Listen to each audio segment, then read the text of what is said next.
हिंदी में यूपीएससी की तैयारी से संबंधित प्रोग्राम्स को देखने के लिए सब्सक्राइब करें स्टडी IQ IAS हिंदी।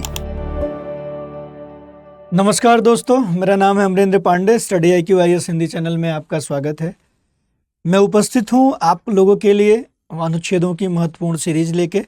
ये सीरीज कंटिन्यू है। आप लोग प्लेलिस्ट जरूर देखिएगा, क्योंकि प्लेलिस्ट में अगर आप जाएंगे तो आपको सारे के सारे महत्वपूर्ण अनुच्छेद, साथ ही साथ महत्वपूर्ण संवैधानिक विकास, ये सारी कक्षाएं आपको मिलेंगी।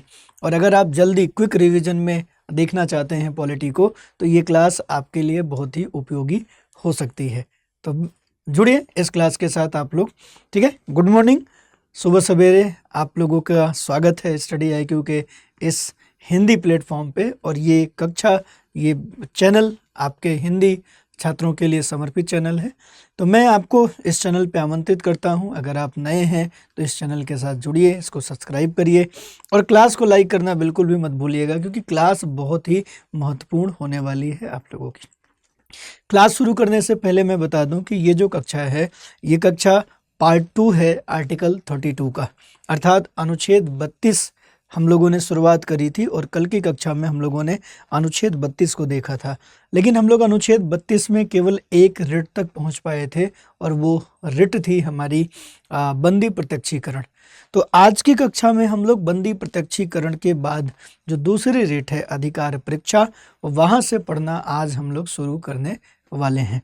और मुझे ऐसा विश्वास है, आई होप कि आप लोगों को जो 32 की पहली कक्षा है वो पसंद आई होगी, वो समझ में आई होगी। पसंद तब आएगी जब समझ में आई होगी, तो वो समझ में आई होगी। अब उसी का पार्ट 2 हम लोग आज करने वाले हैं। भारतीय राज्य व्यवस्था की सीरीज में आप हैं। क्लास शुरू करने से पहले एक छोटी सी सूचना है जो आप तक जानी चाहिए, जो कि बहुत ज़रूरी है, क्योंकि बिना इस सूचना के आगे बढ़ना मतलब आपको एक अच्छे अवसर से वंचित कर देना है। तो ये अवसर ये है कि P2I batch, evening batch P2I second, एक इवनिंग बैच P2I का शुरू हो चला है, और उसमें पॉलिटी चल रही थी, और वो पॉलिटी 70% ख़त्म हो चुकी है, और उसे पढ़ा मैं रहा हूँ, मतलब अमरेंद्र पांडे, P2I बैच में, जो कि 2024 के लिए टारगेटेड है। ऐसे ही एक सेकंड P2I बैच इवनिंग में 6 PM पे शुरू हुआ है, जो कि शुरू हो रहा है अभी 22 जुलाई से। ध्यान रखिए, ये कब से आ रहा है? 22 जुलाई से आ रहा है। 22 जुलाई से ये बैच आ रहा है, और इस बैच में प्रवेश शुरू हो चुका है। प्रवेश शुरू हो चुका है। मॉर्निंग बैच के P2I बैच से बहुत सारे लोग चूक गए, क्योंकि मॉर्निंग बैच में 10 तारीख को शुरू हुआ और 12 तारीख को एडमिशन क्लोज कर दिया गया, एडमिशन बंद कर दिया गया, क्योंकि उसमें हमारे इस P2I बैच में लिमिटेड सीटें होती हैं। तो लिमिटेड सीटों के कारण कभी कभी जो आपके एडमिशन है वो आपके नहीं हो पाते। जैसे हम लोगों ने इवनिंग बैच में ज़्यादा टाइम दिया था, लेकिन मॉर्निंग बैच में 10 को शुरू हुआ, 12 को बंद हो गया। तो बहुत सारे छात्र हैं जो सोचते रहे कि आज कल लेंगे, 2 क्लासेस रिकॉर्डेड देख लेंगे, उनका एडमिशन नहीं हो पाया। तो ऐसे सभी लोगों को मैं आमंत्रित करता हूं जो 2024 के लिए UPSC का एग्ज़ाम देना चाहते हैं। तो काल करे सो आज करे, आज करे सो अब। आपका मतलब अभी का मतलब है 22 जुलाई से ये स्टार्ट हो रहा है, लेकिन एडमिशन प्रोसेस आप आज से ही शुरू कर दें। एडमिशन लेके आप निश्चिंत हो जाएं। इस बैच में आपको 2024 के लिए प्रारंभिक परीक्षा, मुख्य परीक्षा, और जब आप प्रारंभिक परीक्षा पास कर लेंगे तो मुख्य परीक्षा के दौरान जो वो 3-4 महीने का टाइम होता है, आपको दिल्ली आना होगा, जिसका खर्चा स्टडी IQ ले रहा होगा। यहाँ पे आपको रहने का, हॉस्टल सुविधाएं, सारी चीज़ें, किताब, कॉपी, मेंस, टेस्ट सीरीज, सब कुछ स्टडी IQ कराएगा आपको अपने से कोई पैसे की खर्च करने की ज़रूरत नहीं है। और आपको व्यक्तिगत मार्गदर्शन उन्हीं शिक्षकों से मिलेगा जिन शिक्षकों से आपने प्रारंभिक परीक्षा ऑनलाइन पढ़ के पास करी है। उनके मार्गदर्शन में मुख्य परीक्षा टेस्ट सीरीज आप लिखेंगे। और मैं जिम्मेदारी के साथ कहता हूं, अगर व्यक्तिगत मार्गदर्शन मुख्य परीक्षा में मिल जाए, आपका जो इवैल्यूएशन है, आपका जो मापक है, अगर उस मापन को, मूल्यांकन को अच्छे से कर दिया जाए और थोड़े सुधार करा दिए जाएँ, तो प्रारंभिक परीक्षा पास होने में, मुख्य परीक्षा पास करने में थोड़ी भी समस्या नहीं आएगी। यही कारण है कि हम आपको आमंत्रित करते हैं P2I बैच में। इसमें आप ऑनलाइन तो पढ़ते ही पढ़ते हैं, प्राथमिक परीक्षा पास होने के बाद पूरा ऑफलाइन मोड हो जाता है, जिसके लिए आपको 1 रुपये भी खर्च करने नहीं होते। सारा खर्चा आपका स्टडी IQ उठा रहा होता है। मात्र 29,999 में आपको जुड़ना होगा। AP लाइव कोड है, इस कोड का इस्तेमाल करके जुड़िए। आप अगर मेरी कक्षा देख रहे हैं लेकिन आप हिंदी माध्यम में नहीं, आप इंग्लिश माध्यम में परीक्षा देना चाहते हैं, लेकिन आप समझना चाहते हैं कि हिंदी भी बोली जाए और इंग्लिश में सारा कंटेंट हो, तो आप इंग्लिश बैच से जुड़ सकते हैं। और आप फुली चाहते हैं कि पूरा अंग्रेजी में पढ़ाया जाए, अंग्रेजी में नोट्स दिया जाए, तो आप इंग्लिश मीडियम से जुड़ सकते हैं। और आप चाहते हैं कि हिंदी में पढ़ाया जाए और हिंदी में सारे नोट्स दिए जाएँ, तो आप हिंदी माध्यम से जुड़ सकते हैं। चाहे जिस माध्यम से आप अपनी तैयारी में जुड़िए, आपके फीस बराबर है। डेट एक ही है, 22 जुलाई से शुरू हो रहा है। कोड एक ही है, AP लाइव। इस कोड के साथ जुड़ सकते हैं। तो चलिए, जहाँ तक मैं विश्वास करता हूँ कि आपको ये सोचना आपके मतलब की होगी और आप इस सूचना के से इस बैच के साथ जुड़ेंगे। AP लाइव कोड का इस्तेमाल करिएगा। कोई कुछ भी कहता है, फ़ोन वगैरह भी आएंगे और आपसे कहा जाएगा कि ये कोड लगा लो, वो कोड लगा दो, बेहतर सुविधाएं आपको मिलेगी। कोई अलग से सुविधा नहीं मिलेगी। शिक्षक से बेहतर मार्गदर्शक कोई नहीं हो सकता, इसलिए आपको AP लाइव कोड के साथ जुड़ना है। इस कोड का इस्तेमाल करिएगा, व्यक्तिगत मार्गदर्शन आपको मिलेगा। देखिए, ये मैं दिखाना चाहता हूँ कि जो पिछली कक्षा है उसमें हम लोगों ने क्या क्या पढ़ा है, आपको याद आ जाए। तो पिछली कक्षा में हम लोगों ने आर्टिकल 32 के बारे में पढ़ा था कि कैसे ये 32 आत्मा है और कैसे VR अम्बेडकर इसको आत्मा बताते हैं। आत्मा के भी कॉन्सेप्ट को हम लोगों ने पढ़ा था कि क्या क्या आत्माओं में है, रिट कौन कौन सी रिटें हैं, कैसी रिटें हैं, सामान्य रिटें, न्यायालयी रिटें, इसके बारे में। क्योंकि मुझे कुछ छात्रों ने सजेशन दिया था कि जब सर नई क्लास शुरू करें तो पुरानी क्लास को भी थोड़ा सा दोहरा दें कि पुरानी कक्षा में हमने क्या पढ़ा था। तो पुरानी कक्षा में देखिए, आर्टिकल 32 का फर्स्ट, सेकेंड, थर्ड, फोर्थ को पढ़ा था हम लोगों ने, और हम लोगों ने तुलना करी थी कि सुप्रीम कोर्ट और हाई कोर्ट रिटों को लेकर क्या इनमें अंतर है, क्या विविधता है रिटों को लेकर। साथ ही साथ सुप्रीम कोर्ट क्या हाई कोर्ट के जैसा रिट जारी कर सकती है अन्य कानूनी मामले में भी, तो हमने देखा था कि 32 के साथ 139 मिला लें तो कर सकती है। इसके बाद हम लोगों ने बंदी प्रत्यक्षीकरण पढ़ा था, और बंदी प्रत्यक्षीकरण में सुप्रीम कोर्ट के पास अगर 32 में आप जाते हैं तो सुप्रीम कोर्ट क्या आदेश करता है, सशरीर कैसे आपको उपस्थित करने के लिए बोलता है, और कैसे ये सार्वजनिक और निजी दोनों प्राधिकरणों के लिए जारी हो सकता है, और कैसे इसमें इसके उद्देश्य जो होते हैं वो कुछ 3 बातों को लेकर फोकस होता है। अवैध जो गिरफ्तारी है उसकी वैधता की जांच करना, अगर अवैध पाया गया तो राज्य को दंड मिलेगा।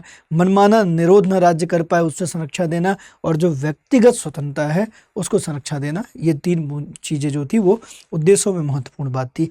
एक बात और हमने पढ़ा था कि इसका क्षेत्राधिकार कहाँ तक है, भारत राज्य क्षेत्र, और राष्ट्रपति और राज्यपाल को जारी नहीं होता। क्यों जारी नहीं होता? क्योंकि न्यायिक शक्तियाँ होती हैं राष्ट्रपति और राज्यपाल के पास। यहाँ तक हम लोगों ने इसको पढ़ लिया था, इसको देख लिया था। अब हमें बढ़ना है इससे आगे, और इससे आगे हमें जो रिट पढ़नी है उस रिट का नाम है अधिकार परीक्षा। देखिए, अधिकार परीक्षा ये रिट है। पहले भी मैंने बताया था कि 2 शब्दों से मिलकर बना है अधिकार और परीक्षा। तो इसमें अधिकृत पूछा जाता है या वारंट पूछा जाता है।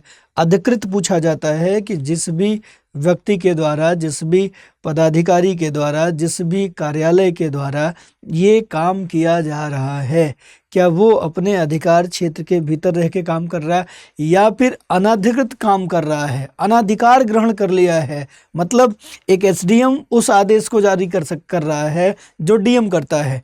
एक जो छोटा अधिकारी है वो ऐसे कामों को का निर्वहन कर रहा है जो उसके अधिकार क्षेत्र में आता ही नहीं है, अर्थात वो अनाधिकार रूप से, अनधिकृत रूप से काम कर रहा है।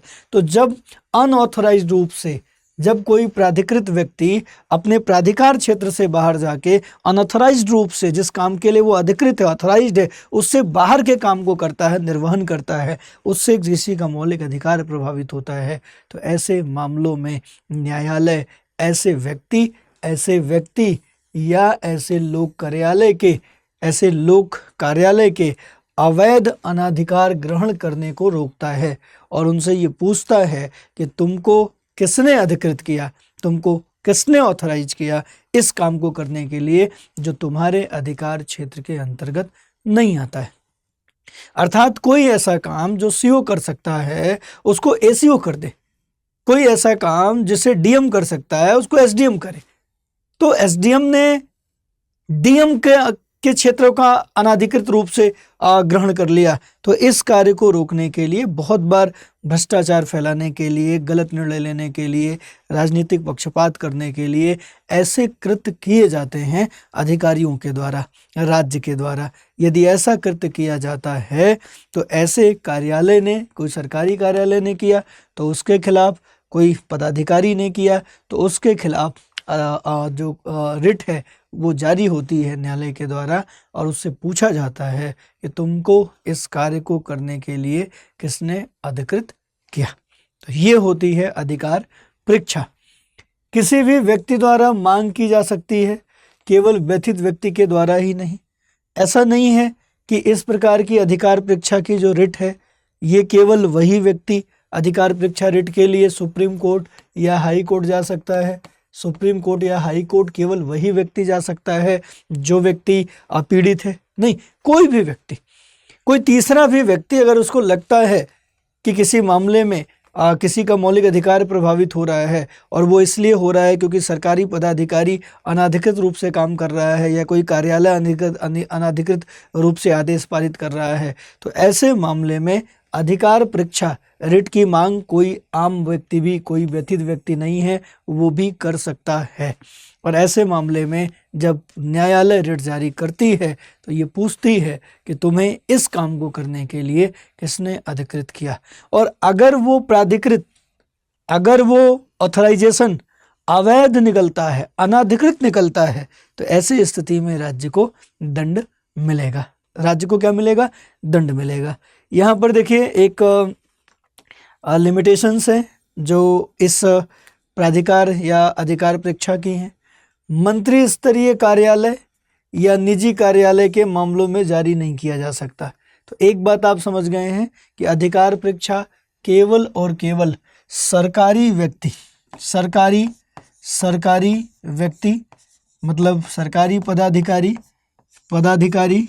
पदाधिकारी या सरकारी कार्यालय के विरुद्ध जारी होता है। सरकारी कार्यालय के विरुद्ध जारी होता है, ये निजी कार्यालय या निजी व्यक्तियों के विरुद्ध जारी नहीं होता है। साथ ही साथ मंत्री स्तरीय कार्यालय, अगर कोई ऐसा कार्यालय है जो इस प्रकार का कोई कार्य कर रहा है, कोई आदेश दे रहा है, किसी प्रकार के कर्तव्यों का निर्वहन कर रहा है और उस कर्तव्यों के निर्वहन में किसी का मौलिक अधिकार प्रभावित होता है और ऐसा माना जाता है कि ये मौलिक अधिकारों के प्रभाव के कारण इसे अधिकार परीक्षा में ले जाया जाए, तो मंत्री स्तरीय कार्यालय की अगर बात है तो वो अधिकार परीक्षा के अंतर्गत नहीं आएगा। अर्थात मंत्री स्तरीय कार्यालय के खिलाफ जो है अधिकार परीक्षा जारी नहीं होता है। लेकिन ध्यान रखना, ये सरकारी व्यक्ति के खिलाफ जारी होता है, निजी व्यक्ति के खिलाफ जारी नहीं होता है। साथ ही साथ इसका भी क्षेत्राधिकार, इसका भी जो क्षेत्राधिकार है, क्षेत्राधिकार वो भारत राज्य क्षेत्र है।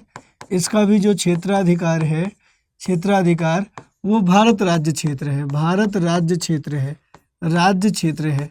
इसकी लिमिटेशन है कि निजी व्यक्ति के खिलाफ जारी नहीं होता, और एक और लिमिटेशन है कि ये राष्ट्रपति और राज्यपाल को जारी नहीं होता, राष्ट्रपति एवं राज्यपाल के विरुद्ध जारी नहीं होता, राज्यपाल को जारी नहीं होता, ऐसा कह सकते हैं, को जारी नहीं होता। आप कहोगे सर अब ऐसा क्या मनमाना कार्यों को राष्ट्रपति और राज्यपाल कर सकता है? क्या राष्ट्रपति और राज्यपाल उन कार्यों को भी कर सकते हैं जो कार्य इन्हें नहीं दिए गए हैं? और ऐसे मामले में अगर मौलिक अधिकार प्रभावित होता है तो क्या सुप्रीम कोर्ट या हाई कोर्ट इस मामले में क्या रिट जारी नहीं कर सकती? आप कहोगे नहीं। ऐसा क्यों? ऐसा इसलिए क्योंकि राष्ट्रपति और राज्यपाल दोनों के लिए कहा गया है, राष्ट्रपति और राज्यपाल दोनों के लिए कहा गया है कि इनके पास कार्यपालिका शक्ति का विस्तार है, कार्यपालिका शक्ति का विस्तार है। तो अगर कोई काम इनके द्वारा किया गया और वो काम इनके अधिकार क्षेत्र में कहीं नहीं लिखा गया है तो ये मान लिया जाएगा कि वो कार्य राष्ट्रपति या राज्यपाल के कार्यपालिका शक्ति के विस्तार के अंतर्गत आता है। तो इस आधार पर इनके विरुद्ध जो है कभी ये जारी नहीं होता, राष्ट्रपति राज्यपाल के विरुद्ध जारी नहीं होता। तीसरे रिट की बात करते हैं, क्योंकि आज की कक्षा में ये रिट पूरी हो जानी चाहिए, है ना, नहीं तो आप भी कहोगे सर एक अनुच्छेद 32 पढ़ाने में आपने इतना समय ले लिया है और आप कहते हैं कि क्विक रिवीजन के लिए इसको देखिए। बिल्कुल, मैं एक भी बात इधर उधर की नहीं करता और सारा टाइम मैं आपके कॉन्सेप्ट पे लगा रहता हूँ, फिर भी इतना टाइम लगता है। तो इतना टाइम बनता है, इससे क्विक नहीं होगा, ध्यान रखना। अगर कहीं पे एक क्लास में पूरा संविधान, एक क्लास में पूरे अनुच्छेद होता है तो भाई साहब नहीं होगा। ध्यान रखना कि वहाँ से आपको बचना है। जहाँ लिख दे एक क्लास में पूरा संविधान, वहाँ से भाग लो। एक क्लास में पूरा संविधान नहीं हो सकता, पढ़ा रीडिंग नहीं हो सकती संविधान के मौलिक अधिकारों की, पूरा संविधान तो बड़ा दूर है। परमादेश 2 शब्दों से मिलकर बना है। परम आदेश, ऐसा आदेश जो टाला न जा सके। ऐसी स्थिति में अगर देखें तो इसकी शुरुआत होती है, हम आदेश देते हैं। अगर इसके कोट वर्ड की बात करेंगे तो हम आदेश देते हैं। जैसे बंदी प्रत्यक्षीकरण में सशरीर प्रत्यक्ष करें, सशरीर प्रत्यक्ष करें। ऐसे ही अधिकार परीक्षा में प्राधिकृत या वारंट द्वारा लिखा होता है, परमादेश में लिखा होता है हम आदेश देते। ऐसा आदेश जो टाला न जा सके, तो ये कब होता है, ये कब जारी होता है? तो ध्यान रखिए, जब कभी सार्वजनिक अधिकारी या कोई सार्वजनिक निकाय अपने आधिकारिक कर्तव्यों का पालन नहीं करता है, अर्थात जब कभी किसी सरकारी अधिकारी, प्राधिकारी, सरकारी कार्यालय, सरकारी निकाय को जिन कर्तव्यों को दिया गया है, जिन कर्तव्यों का पालन करना चाहिए, वो उन कर्तव्यों का पालन नहीं करते और ऐसी दशा में किसी का मौलिक अधिकार प्रभावित होता है, तो ऐसी दशा में उन्हें अपने कर्तव्यों का, आधिकारिक कर्तव्यों का पालन करने के लिए सुप्रीम कोर्ट या हाई कोर्ट रिट जारी करती है, जिसमें ये कहती है कि हम आदेश देते हैं कि तुम्हारे द्वारा ये कार्य इतने घंटे के भीतर कर दिया जाना चाहिए, अन्यथा तुम्हारी खैर नहीं। ऐसे ही आता है आदेश, हम आदेश देते हैं, ये परमादेश है, ध्यान रखना। और इसको अगर टाला ना तो दिखाई नहीं पड़ेगा वो पदाधिकारी, वो कार्यालय जिसने लोगों के मौलिक अधिकारों का हनन ऐसे कर दिया, उसने कर्तव्य नहीं किए।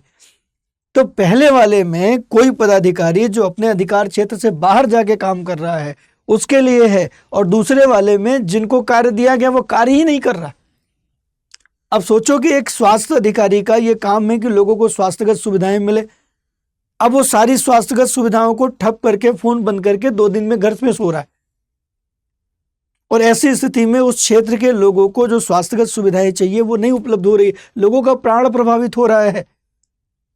अब सोचो उसके केवल कार्य न करने से, दवाई के वितरण को न कराने से लोगों का जीवन प्रभावित हो रहा है। ऐसी दशा में ऐसे व्यक्ति के खिलाफ क्या आएगा? परमादेश, परम आदेश। और लापरवाही का शिकार माना जाता है, लोगों के मौलिक अधिकार प्रभावित हो, उसके बदले उसे दंड भी मिलेगा।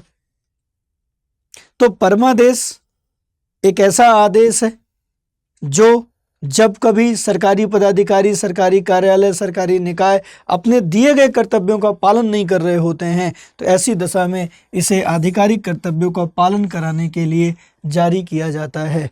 उदाहरण के लिए परमादेश ऐसे समझ सकते हैं कि आपके मोहल्ले में, आपके घर के पड़ोस में कभी किसी ने या नगर निगम की किसी गाड़ी ने थोड़ा कूड़ा छोड़ दिया, लोगों को लगा कि यही कूड़ा घर है, अब पूरा मोहल्ला वहाँ कूड़ा फेंकना शुरू कर चुका है। आपका घर है, पड़ोस में खिड़कियाँ हैं, और अब वहाँ पे कीड़े, अब वहाँ पे मच्छर उत्पन्न हो रहे हैं और वो आपके घर की तरफ आ रहे हैं। घर में आपके बच्चे हैं और अब आप पहले बदबू से परेशान थे, अब मच्छरों से परेशान हैं, कीड़ों से परेशान हैं, और अब स्वास्थ्य खराब हो रहा है आपके परिवार में, आपके बच्चों का, आपका भी स्वास्थ्य खराब हो सकता है। आप इस बाबत कई बार नगर निगम जा चुके हैं और उनको चिट्ठी लिख चुके हैं, उनको एप्लीकेशन दे चुके हैं कि यहाँ से कूड़ा हटा दिया जाए, ये कोई कूड़ा घर नहीं है, ये हमारा घर है और यहाँ पे हमारे साथ ऐसी समस्याएं हो रही हैं, स्वास्थ्य खराब है, प्राण तक जा सकते हैं, मौलिक अधिकार प्रभावित हो सकता है। आपको बार बार आश्वासन दिया जा रहा है लेकिन वो कूड़ा उठाया नहीं जा रहा है, और ऐसे करके लंबा समय बीत चुका है। अब वो कूड़ा घर पूरी तरीके से डेवलप हो चुका है और इससे बड़ी समस्याएं आपको हो रही हैं। तो ऐसे में अगर आप हाई कोर्ट या सुप्रीम कोर्ट जाते हैं और इस मामले को बताते हैं, आपके जान के, आपके आर्टिकल 21 प्रभावित हो रहा है, इस आधार पे कोर्ट, हाई कोर्ट या सुप्रीम कोर्ट उस कार्यालय को, उस सरकारी निकाय को जो कि नगर निगम के रूप में है, आदेश जारी कर सकता है कि जिस कूड़े को तुमने यहाँ रखा है उस कूड़े को 2 घंटे के भीतर हटा लो, अन्यथा तुम्हारा पता नहीं लगेगा। आप सोचो 2 घंटे की बात तो दूर है, 1 घंटे में पूरा कूड़ा साफ हो जाएगा और वहां पे इतने चूने पोत देंगे कि ऐसा कभी लगेगा नहीं कभी यहाँ पे कूड़ा गिरा है। तो ये कब जारी हुआ? ये तब जारी हुआ जब वो अपने कर्तव्यों का निर्वहन नहीं कर रहे हैं, और उनके अपने कर्तव्यों के निर्वहन न करने मात्र से आपका मौलिक अधिकार प्रभावित हो रहा है। तो यहाँ पर न्यायपालिका कहती है हम आदेश देते हैं, और वो आदेश इसलिए देता है क्योंकि जो आपके कर्तव्य हैं उन कर्तव्यों का निर्वहन करें, और उसके न करने से लोगों के मौलिक अधिकार प्रभावित हो रहे हैं तो आप भी प्रभावित हो सकते हैं। इस प्रकार का आदेश परमादेश के रूप में जारी होता है। यहाँ पर एक बात ध्यान देने योग्य थी जो मैंने पहले बताया भी था कि परमादेश जो है ये सरकारी निकाय, सरकारी अधिकारी, सार्वजनिक अधिकारी को जारी होते ही होते हैं। साथ ही एकमात्र ऐसा रिट है जो न्यायाधिकरण को भी जारी हो जाता है, जो न्यायाधिकरण को भी जारी हो जाता है, न्यायाधिकरण को भी जारी हो जाता है। ठीक है, ये सामान्य रिट होने के बावजूद भी ये किसी न्यायाधिकरण को भी जारी किया जा सकता है। परमादेश, परम आदेश, ध्यान रखना है। परमादेश की भी बात करें तो ये भी इसके भी संबंध में कुछ बातें हैं, जैसे क्षेत्राधिकार। क्षेत्राधिकार की बात करोगे तो क्षेत्राधिकार भारत राज्य क्षेत्र है, भारत राज्य क्षेत्र है, भारत राज्य क्षेत्र है।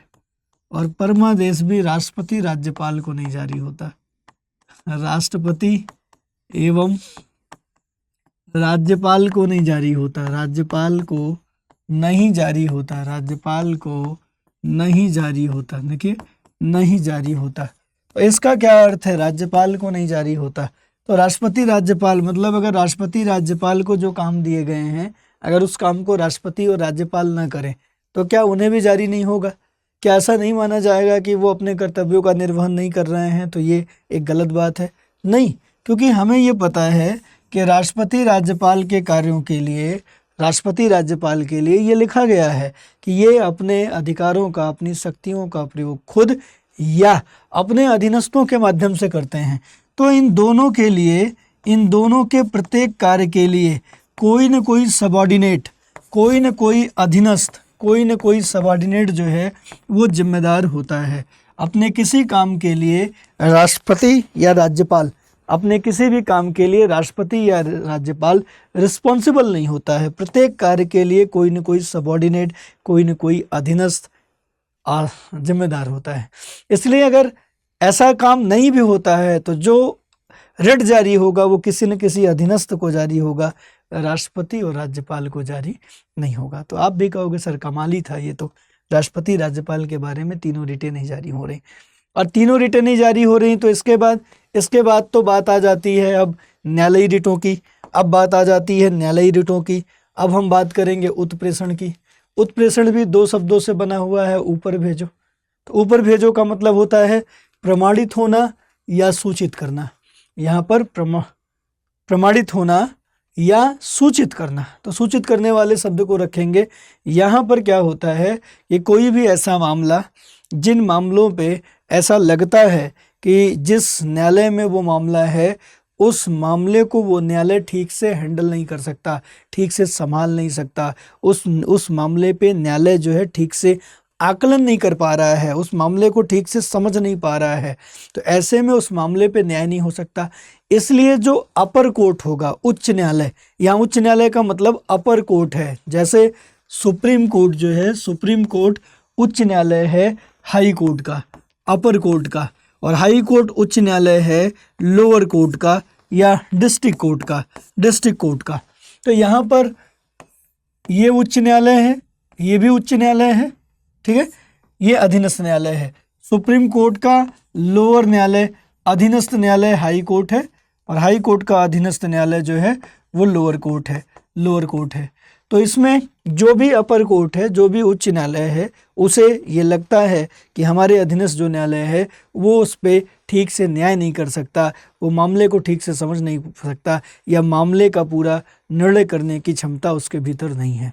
तो ऐसी स्थिति में जो अपर कोर्ट है वो लोअर कोर्ट को, अपने अधीनस्थ न्यायालय को ये रिट जारी करता है उत्प्रेषण, और कहता है कि जो अमुक मामला तुम्हारे पास चल रहा है उस मामले को ऊपर भेजो, और ऊपर भेज के हमें सूचित करो, ऊपर भेजो और हमें सूचित करो, उस मामले पे हम देखेंगे।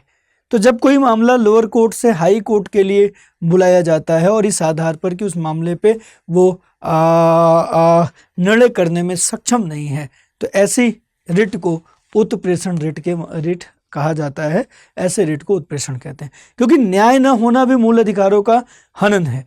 ऐसे में ऐसे मामलों को ऊपर मंगाया जाता है। उच्च न्यायालय द्वारा निचली अदालत या अधिकरणों को लंबित मामलों के स्थानांतरित को सीधे या पत्र जारी कर दिया जाता है।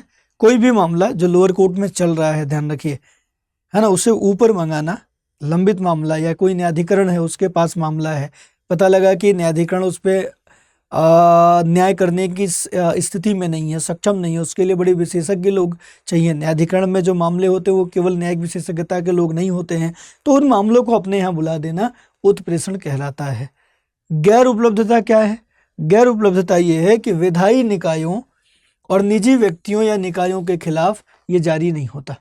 ध्यान रखिएगा, ऐसा नहीं है कि कोई कानून बनाने वाली निकाय है, उत्प्रेषण उसके खिलाफ जारी हो जाए, या निजी व्यक्तियों के खिलाफ या निजी निकाय के खिलाफ। तो उत्प्रेषण विधायी निकायों के खिलाफ और निजी निकायों के खिलाफ जारी नहीं होता है। हाँ, इतना जरूर है कि 1991 में सुप्रीम कोर्ट ने फैसला सुनाया कि इसे प्रशासनिक अधिकारियों के खिलाफ भी जारी किया जा सकता है। ये एक महत्वपूर्ण बात है। जैसे हमने देखा कि सामान्य रिट परमादेश था और सामान्य रिट होते हुए भी वो न्यायाधिकरण के खिलाफ जारी हो पाता था, वैसे ही उत्प्रेषण न्यायालयी रिट है और न्यायालयी रिट होते हुए भी ये प्रशासनिक अधिकारियों के खिलाफ भी जारी किया जा सकता है।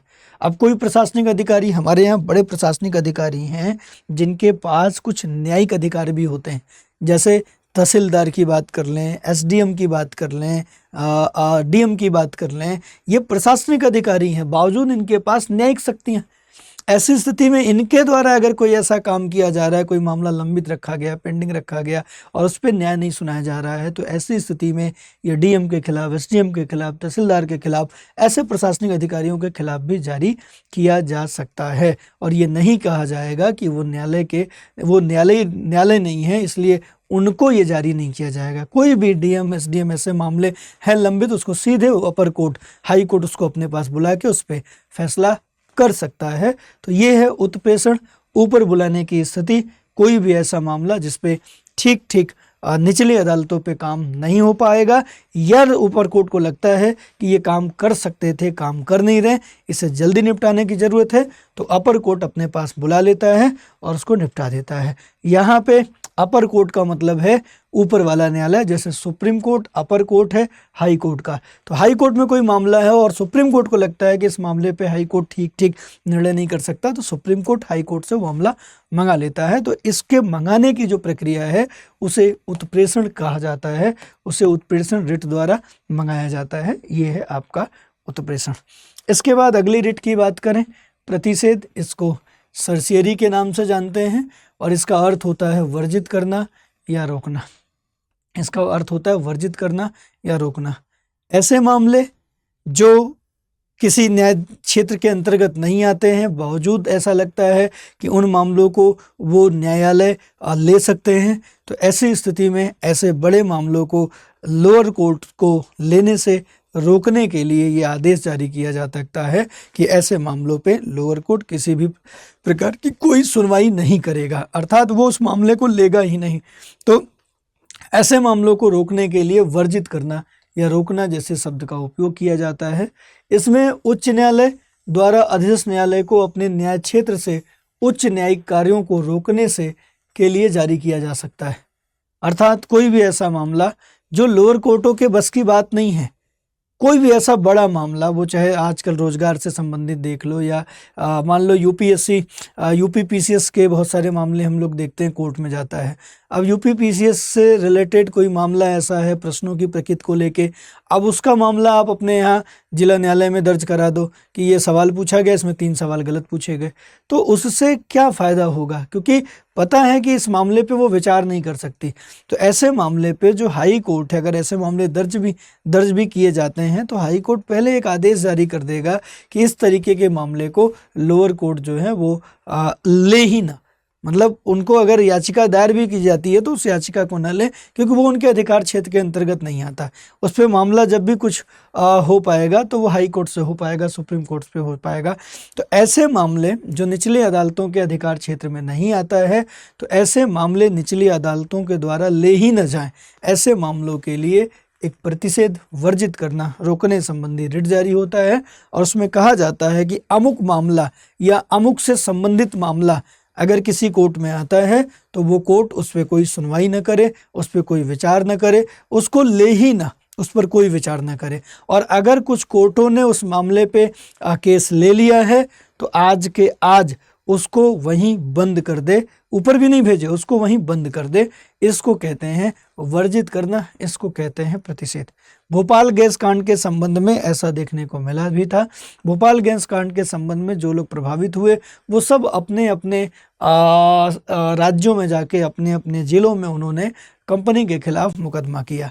लेकिन समस्या इस बात की थी कि जो भी लोग प्रभावित थे उनको तात्कालिक न्याय की जरूरत थी, न कि वो न्यायिक प्रक्रिया में फंस के लंबा मुकदमा लड़ें। इसलिए सुप्रीम कोर्ट ने एक आदेश जारी किया, कंपनी को आदेश जारी किया कि जिन लोगों को नुकसान हुआ है, जिनके प्राण गए हैं, उनको इतना मुआवजा, जिसको गंभीर रूप से घायल है उनको इतना मुआवजा, जो कम घायल है उनको इतना मुआवजा, जिनकी नौकरी गई उनको इतना मुआवजा उपलब्ध कराया जाए। साथ ही साथ क्योंकि बहुत सारे राज्यों में बहुत सारे जगहों पर मुकदमे दायर हुए थे, सुप्रीम कोर्ट ने एक आदेश दिया कि भोपाल गैस कांड से संबंधित जो भी मामले जहां पर देश के किसी भी न्यायालय में चल रहे होंगे वो सभी न्यायालय में आज के बाद वो सारे मुकदमे बंद मान लिए जाएंगे, अर्थात कोई भी न्यायालय उस पर अब कोई सुनवाई नहीं करेगा। और इस तरीके का जो आदेश जारी किया गया इसे प्रतिषेध के रूप में आप देख सकते हैं, प्रतिषेध के उदाहरण के रूप में आप इसे देख सकते हैं। तो ये था आपका प्रतिषेध। ध्यान रखिए, आवेदन यहाँ पे केवल न्यायिक और अर्ध न्यायिक प्राधिकरणों के खिलाफ जारी होता है, ये प्रशासनिक व्यवस्था के खिलाफ जारी नहीं होता है। तो ये पूर्णतः अगर देखा जाए तो प्रतिषेध पूर्णतः न्यायालयी रिट है, जो न्यायालय के द्वारा केवल और केवल न्यायालय को जारी होते हैं। जबकि उत्प्रेषण भी न्यायालयी रिट था, लेकिन उसमें सुप्रीम कोर्ट ने एक आदेश दिया था 1991 में, और उसमें कहा था कि प्रशासनिक अधिकारियों के खिलाफ भी जारी हो सकता है। लेकिन जब इसका वर्गीकरण करेंगे तो इसको न्यायालयी रिट के भीतर आपको रखना है। तो ये था आपका रिट से संबंधित मामला, रिट से संबंधित कक्षा। मुझे उम्मीद है आपको ये पूरा समझ में आया होगा, और अगले जो हमारे महत्वपूर्ण अनुच्छेद हैं उससे आप जुड़ने के लिए मेरे साथ बने रहेंगे। आगे अक्सर क्या होता है कि महत्वपूर्ण अनुच्छेदों की सीरीज में हम लोग अनुच्छेद 34, अनुच्छेद 33, 34, 35 भी कवर करेंगे, क्योंकि 33, 34, 35 अक्सर छूट जाता है लोगों से, और आजकल यूपीएससी यहाँ से भी सवाल पूछ रहा है। तो यहाँ से भी आप सवाल जो है वो कर पाएंगे। इसके लिए हम लोग कल की कक्षा में अनुच्छेद 33, 34, 35 तीनों को एक साथ क्लब करके महत्वपूर्ण अनुच्छेद की सीरीज में कवर करने वाले हैं। तो ध्यान रखिएगा कि आप लोग इस सीरीज से जुड़ते रहिए। साथ ही साथ अगर आप 2024 के लिए सीरियस हैं, गंभीर हैं, पढ़ना चाहते हैं और परिणाम देना चाहते हैं, तो YouTube की कक्षाओं से आपको समय लगेगा। आप 2025, 26, 27 के लिए तैयारी करें तो YouTube आपका सिलेबस कंप्लीट कराएगा, लेकिन आपको 24 देना है या 25 देना है, तो ऐसी स्थिति में आपको एक पेड बैच के साथ जाना होगा, जिसका पूरा 1.5 साल 2 साल का जो शेड्यूल है वो फिक्स है। इसलिए अगर आप 2024 दे रहे हैं तो स्टडी IQ आपको P2I बैच ऑफर करता है। अगर आप 2025 दे रहे हैं तो स्टडी IQ आपको फाउंडेशन बैच ऑफर करता है। तो आप उस फाउंडेशन बैच के साथ जुड़ सकते हैं और फाउंडेशन बैच के साथ कुछ अच्छा कर सकते हैं। बहुत सारे छात्र चाहते हैं कि वो मेरे साथ जुड़ पाएँ और मुझसे अपनी बात बता पाएँ, और जो भी उनको मुझसे हेल्प मिल पाए वो मैं उनको मार्गदर्शित कर पाऊँ। व्यक्तिगत जुड़ाव चाहते हैं, टेलीग्राम स्कैनर है आपके पास, इंस्टा ID स्कैनर है आपके पास, यहाँ जाके आप अपनी बात कह सकते हैं। आपकी जो इच्छा है वो हमसे पूछ सकते हैं, और साथ ही साथ आप एक मार्गदर्शक के रूप में आप मेरे साथ आप एक मार्गदर्शक के रूप में मुझे आप पा सकते हैं। नाम मेरा अमरेंद्र पांडे है, और कोई भी कोड अगर आप ले रहे हैं कोई एडमिशन तो AP लाइव कोड का इस्तेमाल करें। आप अपने दोस्त मित्रों को सजेस्ट कर रहे हैं तो कोड ज़रूर सजेस्ट करिएगा, क्योंकि व्यक्तिगत मार्गदर्शन आपको मिल पाएगा मेरे से जब आप इस कोड का इस्तेमाल करेंगे।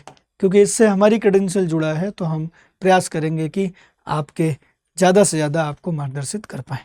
ठीक है, सूचना ये है आपके पास कि 29,999 में बैच आपका 22 अप्रैल से आ रहा है। P2I बैच 2024 कर रहे हैं, तो गंभीर हो जाइए, इस बैच के साथ जुड़ जाइए। पूरा रोड मैप है आपका कि आपको अभी से जुलाई से शुरू करके दिसंबर तक आपको पढ़ाया जाएगा प्री कम मेंस। तो जो भी टॉपिक प्री और मेंस में साथ हैं वो एक साथ कवर हो जाएंगे। फिर जनवरी से आप शुरू करेंगे पूरे के पूरे मई तक पीटी तक, केवल पीटी। और उस प्लस में आपको क्या पढ़ाया जाएगा, एक तो ट्रेडिशनल सब्जेक्ट आपके रिवाइज कराए जाएंगे, आपकी बहुत सारी लगभग 30 से ज़्यादा टेस्ट सीरीज कराई जाएंगी, और इसके अलावा SIP प्रोग्राम होता है, सक्सेस इन प्रीलिम्स, जिसमें सारे ट्रेडिशनल सब्जेक्ट के जो करंट अफेयर्स होते हैं वो जोड़ दिए जाते हैं। तो आप प्रारंभिक परीक्षा के लिए पूरी तरह तैयार हो जाते हैं। प्रारंभिक परीक्षा देने जाते हैं, प्रारंभिक परीक्षा हो जाएगा, जैसे ही आपका PT निकलता है तो स्टडी IQ के खर्चे पे आप दिल्ली आ जाते हैं, स्टडी IQ के प्रांगण में रहते हैं, स्टडी IQ के सारे फैकल्टी ऑफलाइन मोड में आपको कोऑपरेट करते हैं, आपको गाइड करते हैं, आपके मेंस की कॉपी का इवैल्यूएशन करते हैं, आपके मेंस में और क्या सुधार करना है उसके लिए आपको मार्गदर्शित करते हैं, और तब आप मेंस देते हैं तो मेंस आपका हो जाता है। फिर मॉक टेस्ट और इंटरव्यू की जो पढ़ाई है वो भी हम कराते हैं, अर्थात स्टडी IQ कराता है। तो एक ऐसा प्रोग्राम जो आज से शुरू होता है और हर दिन प्रतिबद्धता के साथ आप आगे बढ़ते हैं, और आपके 2025 में जिस दिन रिजल्ट आएगा, 2024 का रिजल्ट 2025 में आएगा, और तब तक आप इनके साथ, इस बैच के साथ, इस प्लेटफॉर्म के साथ जुड़े रहते हैं। तो ऐसा जो मजबूत रोड मैप है वो फॉलो भी तब होगा जब प्लेटफॉर्म के साथ आएंगे, और इसके लिए मात्र और मात्र 29,999, ये कुछ भी नहीं है। अगर आप अपने परिणाम को चाहते हैं तो इस बैच के साथ जुड़ सकते हैं। एडमिशन ओपन है, स्टडी IQ के ऐप पे जाइए, स्टडी IQ के वेबसाइट पे जाइए, वहाँ पे इवनिंग बैच सर्च करिए। 22 जुलाई से शुरू हो रहा है, इसके पहले एडमिशन ले लें। काल करे सो आज करे, आज करे सो अब, अभी के अभी एडमिशन ले लें और जुड़ें। व्यक्तिगत मार्गदर्शन के लिए मैं सदा के लिए आपके लिए उपलब्ध हूँ। चलिए, आज के लिए बस इतना ही। क्लास अच्छी लगी तो लाइक कर दें, नए हैं तो चैनल को सब्सक्राइब कर दें, दोस्तों मित्रों तक शेयर करें। मिलते रहेंगे कल फिर महत्वपूर्ण अनुच्छेदों के साथ। तब तक के लिए धन्यवाद। जय हिंद। हिंदी में UPSC की तैयारी से संबंधित प्रोग्राम्स को देखने के लिए सब्सक्राइब करें स्टडी IQ IAS हिंदी।